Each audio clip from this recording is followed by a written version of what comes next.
Welcome back to Skyview High School. The Skyview Bobcats get the victory 35-0, and for the third straight year go undefeated as the region champions, Rex, and they're down there celebrating, receiving their region championship trophy.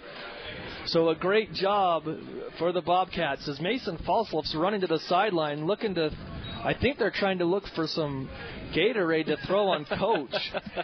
Yeah. Poor Coach Hal. It's too cold. Well, they've for got a it, Gatorade Rex. bath. They've got it, and Coach Hal's trying to run away, and he doesn't get away as the Bobcats. Oh my goodness! Oh, that's got to feel good.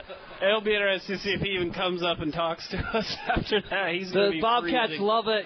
Coach Hal tried to get away, and he was pretty much corralled by about, as the Bobcats with Falsloff and Titan Saxon, I believe, they're all that's jumping who I around. Saw. Falsloff in Saxon. Yeah, that has got to be so cold down there. Well, Coach Hal, I'm sure that he'll enjoy it later. But right now he's not liking that too much. I mean, but he's excited for the kids. It's all about their program. So yeah, that had to be a shock to the nervous system there. All that cold water like that. So the Bobcats get the victory, 35-0. And as we wait for what's going on, but the Skyview Bobcats, as we recap, we'll give you the bread and butter play of the game by Old Gristmill. It's your opportunity to win 4 loaves of bread. All you got to do is listen to the Full Court Press on Monday from 4 to 6. Eric Franson, Ajay Salveson, they will ask for the bread and butter play of the game. They'll ask what it is. If you can say that it was a 72-yard pass, touchdown pass from Kason Carlson to Tate Ballard to give the Bobcats the 28-0 lead with 2:06 before the half, then you will win 4 loaves of bread if you can call in and be the caller to identify those the bread and butter play of the game by Old Gristmill. They have locations in Logan, Brigham, and soon in Smithfield. So they have great soups. They have sandwiches, bagels, cookies, all that good stuff, everything that you like when it gets into this cool weather. So make sure that you tune in Monday to the Full Court Press on 1390 AM and 106.9 FM, The Fan. So as they get their championship trophy for the region, third one in a row, 4 out of the last 5 years for the Bobcats. But Skyview wins 35-0. And the other scores around the region, it was some rivalry games, and it was Mountain Crest and Ridgeline scoreless at the end of regulation. They go to overtime. By the score, we assume that what happened is Ridgeline got the ball first. They kicked a field goal, so Mountain Crest had to score a touchdown or a field goal, and they got the touchdown. They didn't have to kick the extra point, so the final was 6-3. Mountain Crest gets the victory over Ridgeline. Logan led 28-21 over Green Canyon in the fourth quarter with about, 2 minutes left, and then after that,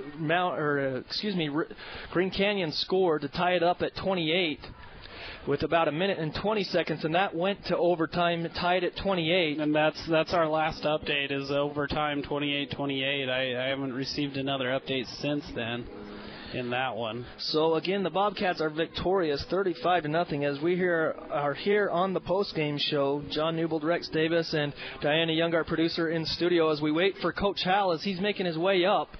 I can see him walking up here, and he's got a player with him. Didn't see who the player was, so we'll wait until he gets up here. But so we think it might be Kason Flaherty. If it's Flaherty, Flaherty's my vote for player of the game. Well, he has 2 sacks, and he's been due for one, I think. So sure. Okay, that's that works. my vote for a player of the game. Hey, I'm not going to... You're not going to argue with me on that? No. You're usually pretty good about arguing with me. But yeah, sometimes. Go. So we're joined here on the post-game show as we are here with Flaherty, Kason Flaherty. We'll give the mic to him. Kason, go ahead and take this mic and just get it close to your mouth there. Well, congratulations, region champs. How does that make you feel? It feels awesome. You guys did a great job. This is your 3rd shutout. Yes, sir. And so defensively, how does that make you feel to know that you guys got another shutout here? we have a lot of confidence in our coaching scheme for the defense. We work so hard in practices to be a solid defensive team. Well, let's go back to the Logan game because you were filling in for Jake playing tight end. You got a touchdown pass. Yes, sir. How fun was that? Oh, that's something I've wanted forever, my whole high school career. And you got it done last week against the Logan Grizzlies there on Crimson Field. That had to feel good. I was standing on the sideline, and it was just a little pass that you caught out there, broke a tackle, and got into the end zone. Yes, so sir. That's great. Well, Kaysen, we've noticed the whole season, whenever you were there defensively, it just seems like you've got a nose for the football. I mean, what do you see out there defensively? Your coaches put you in position and stuff, but what do you see when the quarterback takes a snap? What are some of your reads and stuff like that? We try and focus as much as we can on the feet of the linemen. Uh-huh. They take a step back, we know to draw it back in a Sure. pass. But we practice so hard on our reads, so we know, that's just pounded into our head to know what to do in those situations. Well, I assume that you played football your whole life, right? Yes, sir. Okay. So what other things outside of football, what things do you like to do? Oh, I'm a huge sports guy. Okay. In the winter, love snowmobiling and snowboarding and stuff like that. But right now, it's just straight football. It's straight football, and that's Yes, all sir. that matters. So you win on senior night. You guys have got a game next Wednesday because of a week, but you've got Providence Hall coming in, a team that's in their first year of football, so they've struggled a little bit. Looking at that, because you guys have a goal, one game at a time, what do you hope to accomplish just individually and maybe as a team going into that game next week? You can never overlook a team, no matter what their overall is. Mm-hmm. So, we have to prepare like we have every other week and, get the same solid game plan that we've had every other game. All right. Well, we appreciate you taking some time to come up on the post-game show, and congratulations on the victory and that touchdown last week. Yes. That's awesome. Thank you. But senior night too. You're senior. Yes, sir. So congrats on senior night. Thank you. So before we let you go, who would you like to give a shout out to? You got everyone listening out there. Oh, I want to shout out my mom and dad because they pushed me so hard to be the best player that I can be, especially on senior night with them down with me on the field. They're the best. That's awesome. Well, congratulations, and that's exciting. The third region championship for you guys, and the undefeated championship again for you guys. So congratulations, Kaysen. Thank you. All right. So again, the Bobcats win 35-0. We'll hand the mic over to Coach Hal. And Coach, they've got a couple of heaters up here. How you doing? You got that water. Was it water? No, they Gatorated me. They Gatorated. Even better. Okay. Well, we Got saw a A little little sticky too. Yep. Yeah. Well, we saw you running away, but you couldn't. I'm still pretty quick. Mason caught you. Mason He and did. Titan, it looked like. That's their only chance. No, that was fun. They'll pay for it on I was going to say, more ladders for them. Yeah, That's all right. that's Well, Coach, congratulations. Defensively, it's got to feel good. Your third shutout this season. Yeah, we talked about that at halftime. Our guys were a little bit fired up about some of the talk that was going on the field just right before halftime, and it really fired them up a little bit to go out and play that much harder in the second half, and I was really proud of the way they did. And, even when we subbed down there in the start of the fourth quarter, we talked to those kids about kind of holding the standard, playing to that same standard, and they did lights out job too once we subbed down. I was really proud of those kids' effort. Well, you brought Kaysen up. Talk about Kaysen Flaherty. He filled in for Jake last week, but defensively, he just has a nose for the football, doesn't he? Yeah, he's one of those blue collar. You don't even know he's there a lot of times. He doesn't have much to say. Just very cerebral, smart, understands exactly where he's supposed to be, asks great questions, puts himself in position to succeed, plays off of other people's energy. He's a tremendous player, as are a lot of our seniors and the rest of our kids as well. But Kaysen to me kind of he exemplifies what we want a Skyview Bobcat to be, and he did a tremendous job tonight. Well, one of the things you told me in pregame is you just wanted to send these seniors out with the fact that they just hadn't lost their whole careers in region play, and you guys did that. You accomplished it.